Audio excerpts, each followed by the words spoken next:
রমজান এলে আসমানে কিছু ঘটে যা আমরা চোখে দেখি না, কিন্তু আমাদের ভাগ্য বদলে দিতে পারে।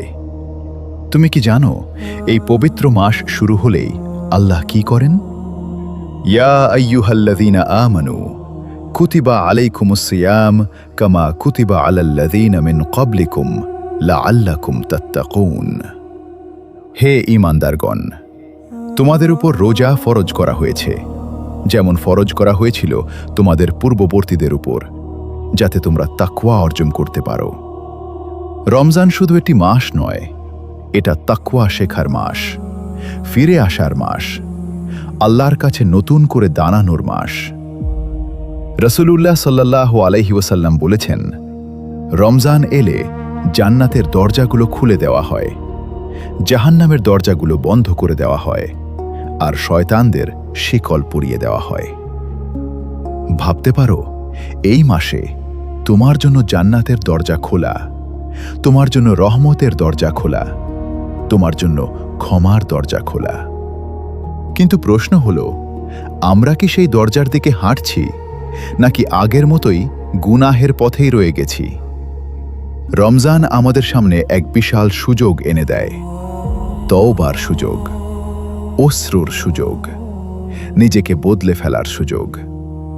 এই মাসে একটি সিজদা, একটি দোয়া, একটি ইখলাসপূর্ণ নিয়ত তোমার আখিরাত বদলে দিতে পারে। রমজান এলে আসমানে রহমত নেমে আসে, কিন্তু হৃদয়ে কি রহমত নেমে আসে? এই রমজানটাকে সাধারণ করে দিও না। হয়তো এটাই তোমার জীবনের সবচেয়ে মূল্যবান রমজান, হয়তো শেষ রমজানও হতে পারে। আর যদি সত্যি এটা শেষ রমজান নাও হয়, তবুও কি আমরা নিশ্চিন্ত? কত মানুষ গত রমজানে ছিল, আজ তারা আর নেই। কত মানুষ পরিকল্পনা করেছিল এই রমজানে বদলে যাবে, কিন্তু সময় তাদের অপেক্ষা করেনি। রমজান আমাদের সামনে আসে শুধু ক্ষুধা ও পিপাসার শিক্ষা দিতে নয়, এটা আমাদের হৃদয় নরম করতে আসে, আমাদের অহংকার ভাঙতে আসে, আমাদের সিজদাকে সত্যিকার সিজদা বানাতে আসে। হয়তো এই মাসেই তোমার একটি দোয়া কবুল হবে, হয়তো এই মাসেই তোমার একটি অশ্রু তোমার গুনাহ ধুয়ে দেবে, হয়তো এই মাসেই তোমার নাম মাগফিরাত প্রাপ্তদের তালিকায় লেখা হবে।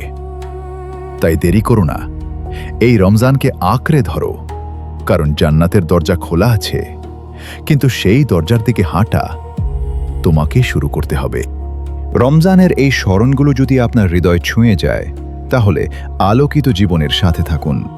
সাবস্ক্রাইব করে এই আলো ছড়িয়ে দিন।